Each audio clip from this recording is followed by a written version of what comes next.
আজকে আমি বানাচ্ছি বাড়িতে খাসির ঝোল। তো খাসির ঝোল বানানোর জন্য এখানে আমি নিয়ে নিয়েছি 5 থেকে 600 গ্রাম খাসির মাংস। তো মাংসগুলোকে এবার আমি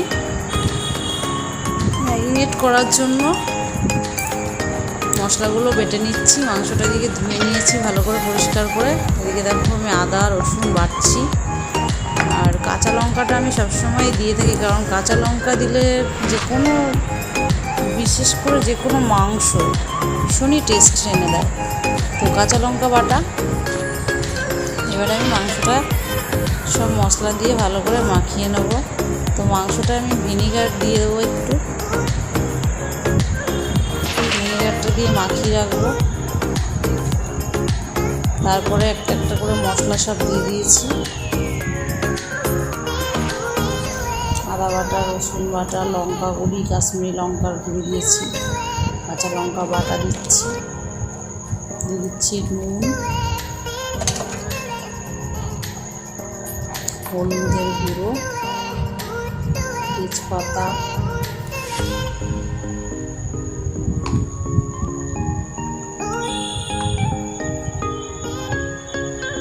টমেটো,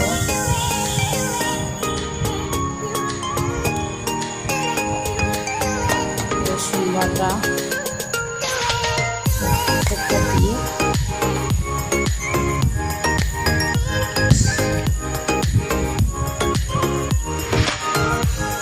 দিলাম একটু সর্ষের তেল।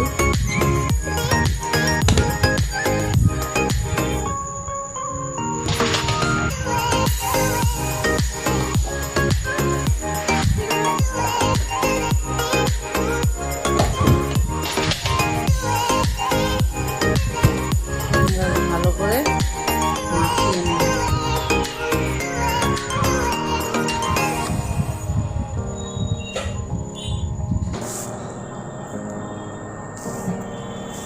ভালো করে মশলাটা মাখিয়ে এখানে আমি প্রায় 40 মিনিট মতো ঢাকা দিয়ে রেখে দেবো।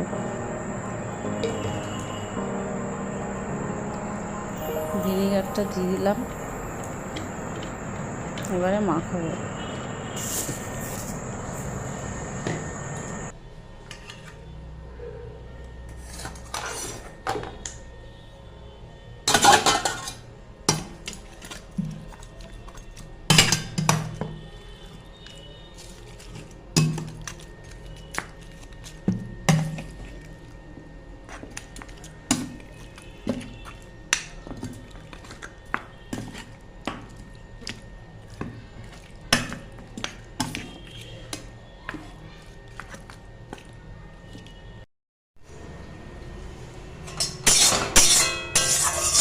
করেছি, মাখিয়ে রেখে দিয়েছিলাম, ম্যারিনেটও হয়ে গেছে বেশ ভালো করে। এদিকে আমি গ্যাসের কড়াটা বসিয়ে দিয়ে দিচ্ছি তেল। কড়াটা ভালো করে গরম করে নিয়েছি, দিয়ে দিচ্ছি তেল।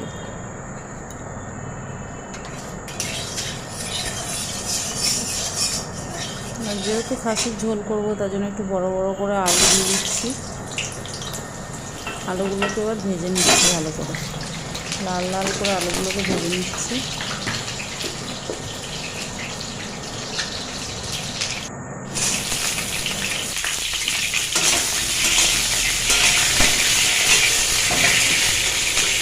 আমি যে লাল লাল করে আলুগুলো ভেজে নিয়ে এবার তুলে নেবো, তারপর আবার দিয়ে দেবো তেল।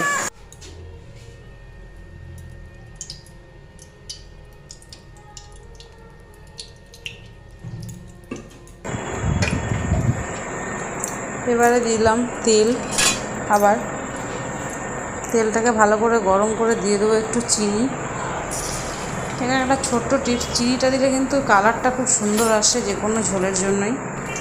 তারপরে দিয়ে দিচ্ছি গোটা এলাচ দুটো, লবঙ্গ একটা তেজপাতা দিয়ে তারপরে দিয়ে দিলাম পেঁয়াজ। এবার পেঁয়াজগুলোকে লাল লাল করে ভেজে নেওয়া অবধি অপেক্ষা করতে হবে।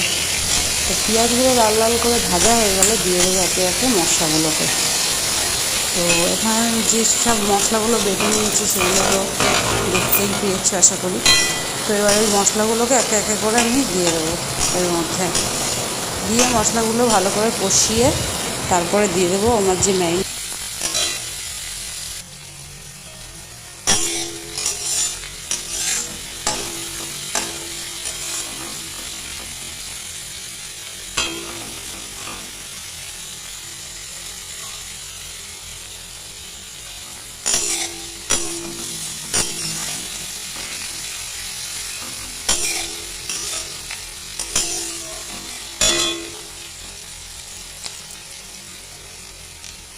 এবারে যে মাংসটা আমি ম্যারিনেট করে রেখেছি, মশলাটা কষিয়ে দিয়ে দেবো।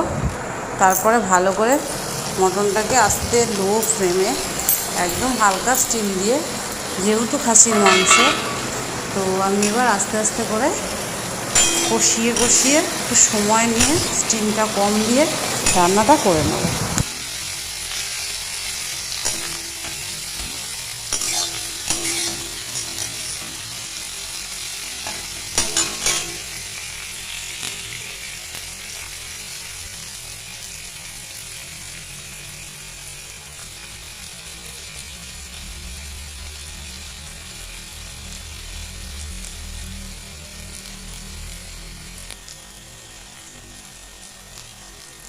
তো এবারে বাটা যে মশলাগুলো আমি বেটে রেখেছি সেই নোড়ায় বাটা মশলাগুলো একে একে দিয়ে দিচ্ছি। প্রথমে দিয়ে দিলাম রসুন বাটা, তারপরে দিয়ে দেবো আদা বাটা,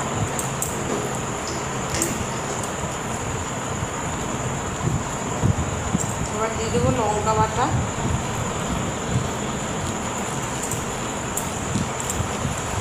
এবারে মশলাগুলোকে নেড়ে চেড়ে ভালো করে মিশিয়ে নেবো।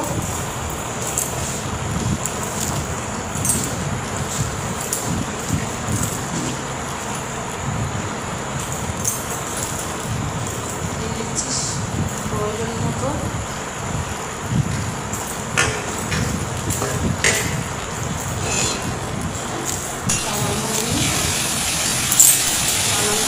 করার সময় নিয়ে নিয়েছিলাম, মশলাটা দিয়ে দিলাম।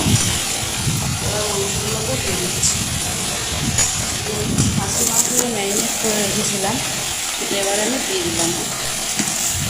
এবার দিয়ে আস্তে আস্তে হালকা আছে আমি কষাতে থাকবো। কষাতে কষাতে যখন তেলটা বেরিয়ে আসবে তখনই বুঝে যাবো যে আমার মটন কষাটা হয়ে গেছে। তারপর আমি একদম হালকা করে জল দিয়ে ঢাকা দিয়ে 20 থেকে 30 মিনিট মতন রেখে